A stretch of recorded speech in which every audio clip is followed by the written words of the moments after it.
Be sure to subscribe and click on the bell for notifications on future uploads.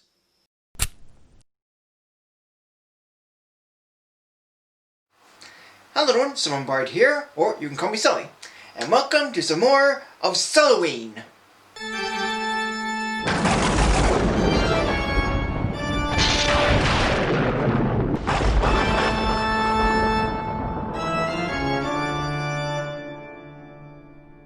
We are all familiar with Rankin Bass and their Christmas and Easter specials.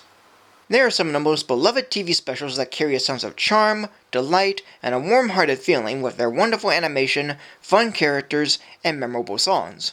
Yet whenever they do other holidays, they don't stand out as much given there's little to work with given the holiday's history and culture, and aren't as highly celebrated as much as Christmas and Easter.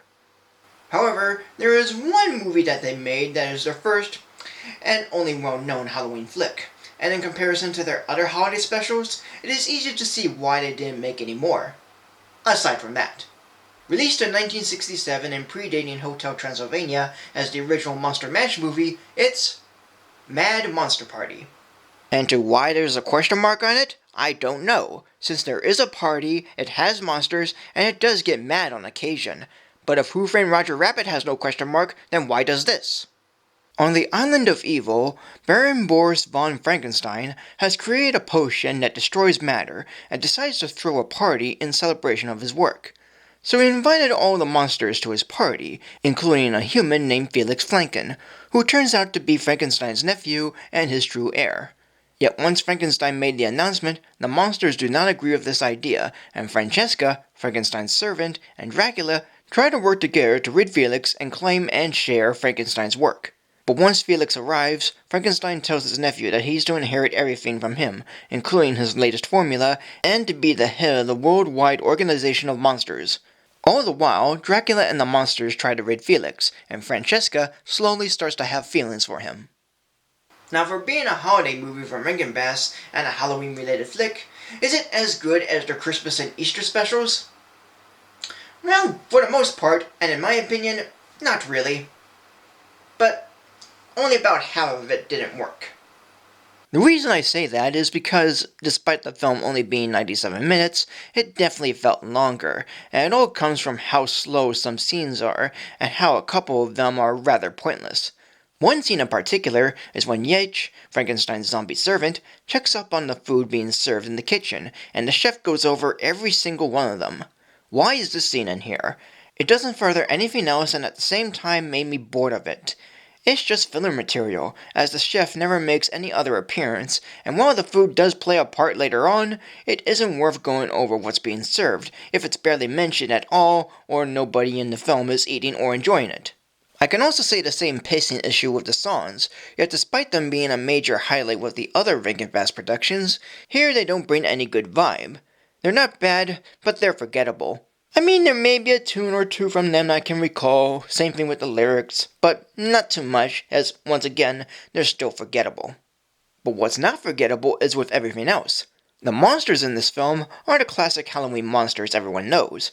Dracula, Frankenstein's monster, Invisible Man, the Mummy, Dr. Jekyll, Mr. Hyde, the werewolf, and the Creature, which is most likely a take on the creature from the Black Lagoon. There's also the monster's mate, which isn't the Bride of Frankenstein monster, but an original take on the creation, despite that she laughs and cracks jokes once too often. And there's another monster simply called It, and this is decades before Stephen King made that word well known. For It is really a take of King Kong, and there could have been a better name for this giant ape, but calling him It and even just mention what he did does fare better, as even I didn't get who It is until his reveal. The animation is enjoyable enough at being the standard Rankin Bass animation, but there are a few perks to it that I like, such as the bubbles, water effects, and explosions. But by far the most surprising is how Invisible Man is animated. It's just clothes hovering in the air, but I couldn't explain how this was accomplished as I see no strings hanging the clothes, and all moves as one. It's very impressive with what the animators did to make this happen, in a stop-motion film no less.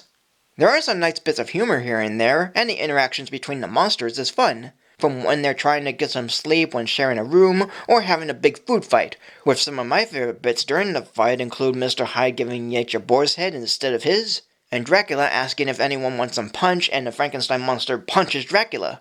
However, the ending to it all is rather disappointing.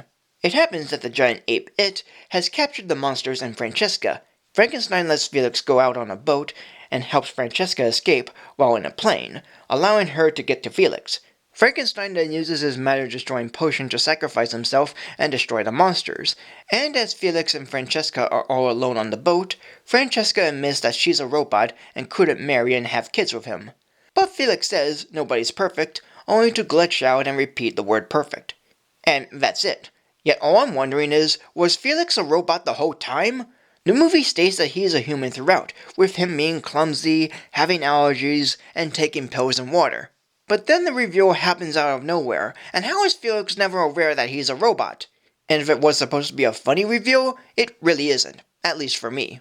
Francesca's revealed early on to be Frankenstein's masterpiece, yet she doesn't even glitch when exposed to water, so how perfect did Frankenstein make her exactly?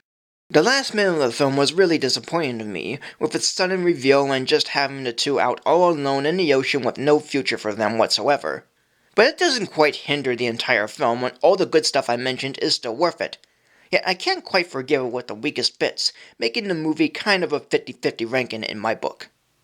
And the actors voicing the characters do a very fine job for the most part.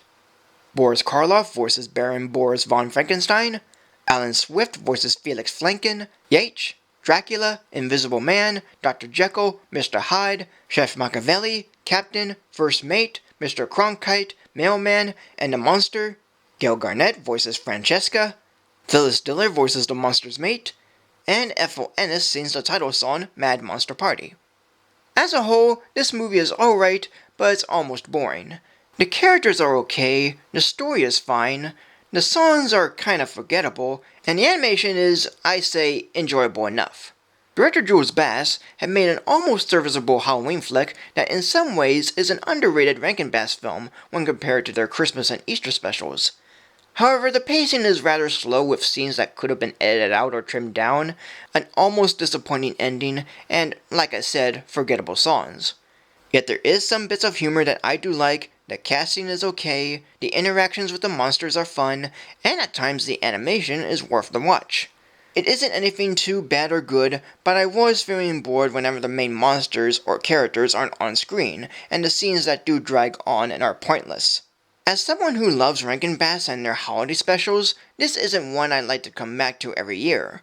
But for being a Halloween movie, which they rarely do, it's fine enough for what it offers. So today, this movie we get a rating of 2.5 mixed stars. So thank you for joining me. Like, comment, subscribe, follow on Facebook or Twitter, support me on Patreon, and until next time for more of Stelloween.